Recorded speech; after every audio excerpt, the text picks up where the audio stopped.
there is a big difference between today and last night. Today, you see there are several lifeguards. They're also working with Rhode Island State Police. And we've really seen a lot of activity to the left of this house. We could see more before they put up that blue tarp. Live here on Hemlock Road, as you can see, South Kingstown Police are still blocking off the road. There's still lots of snow on the ground, and that is because those streets, well, those are the second priority for the different crews that have been out on the roads all day yesterday and for part of this morning. New on Sunrise, a Cape Cod man is accused of assaulting a teen girl in a cemetery. Police say the crime happened after the two met online. He bashed the NFL, defended Brady, and apologized to the fans. If you're going to use it, just stop before picking up the phone. Better yet, while you're driving, they say don't keep it close at hand. Instead, throw it in the back seat. Thanks for joining us on this Saturday morning, and it looks like it's going to be a good one. And earlier today, we were out there on the water with Lime Rock firefighters as they prepared just in case of another tragedy. Well, as you can see from this damaged building, that Dr. Joseph Rick Callister never made it to his planned destination, a small airport nearly 20 miles away. These are some of Dr. Joseph Rick Callister's final words. Hey, this is 5626 Delta. Is there an emergency at this time? He was flying his wife Betty and daughter Nicole. Despite the danger, you can hear Dr. Callister is calm. You'd expect nothing less of the head of a Tennessee emergency room. I mean, we're having engine problems. So we're not doing jack. We got a real bad vibration. We're losing engines. We now know Dr. Callister eventually crashed into this Plainville home, about 20 miles from their planned destination at Norwood Memorial Airport. Flight Level Aviation, the FBO here in Norwood, tells NBC 10 the pilot called ahead saying he wanted to leave his plane here for a couple of days. He was originally flying out of Tennessee. A family friend tells NBC 10 the Callisters were heading to Boston, flying 18-year-old Nicole to orientation at Northeastern University. You see a loving family in the Callister women's Facebook pictures. Dr. Callister was the emergency room director at Star Regional Medical Center's Athens campus. Betty Callister was also in healthcare, according to her Facebook page, a surgery scheduler and yoga instructor.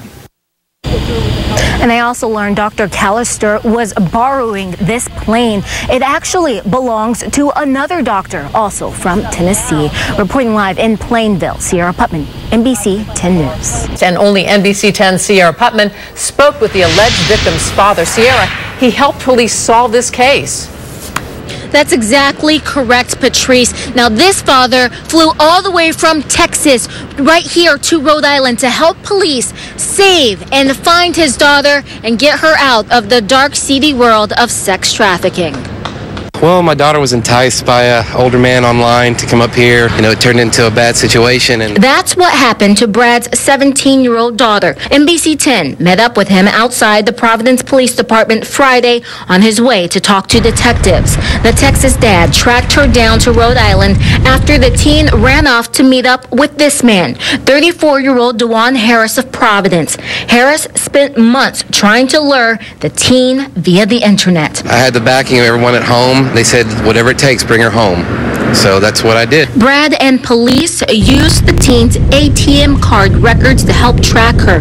By doing that, they realized she had visited a McDonald's and a Family Dollar store on Broad Street. He tried texting her in hopes of learning the location. So the texts were actually coming from the suspect. After 5 days of searching, he and Providence police found the teen held against her will in a city apartment. She told police Harris took her phone and the battery. The police report says Harris told her she, quote, shouldn't still be breathing for trying to text her father. It was here on Monty Street where the sex trafficking took place. The teen told police that Harris posted her pictures on Backpage.com and then had Johns meet them at an apartment not far from here. Brad's just glad he found her.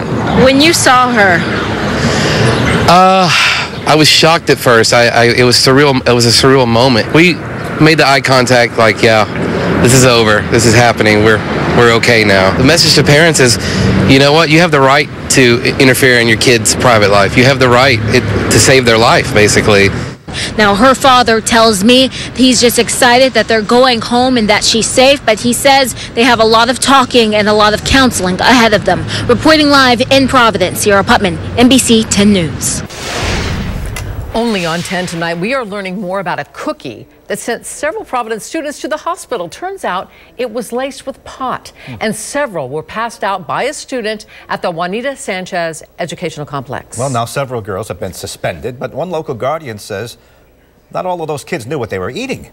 NBC 10's Sierra Putman spoke with her exclusively. Tuesday morning around 9:30 in the morning, I got a call from the school nurse that Azaria ate a cookie and wasn't feeling well. Warning bells did not immediately go off in Melanie Bell's head, but when she arrived at the Juanita Sanchez Educational Complex, she quickly realized this was much more than a bellyache. When I got there, she was hysterically crying, and she was like, "I'm sorry.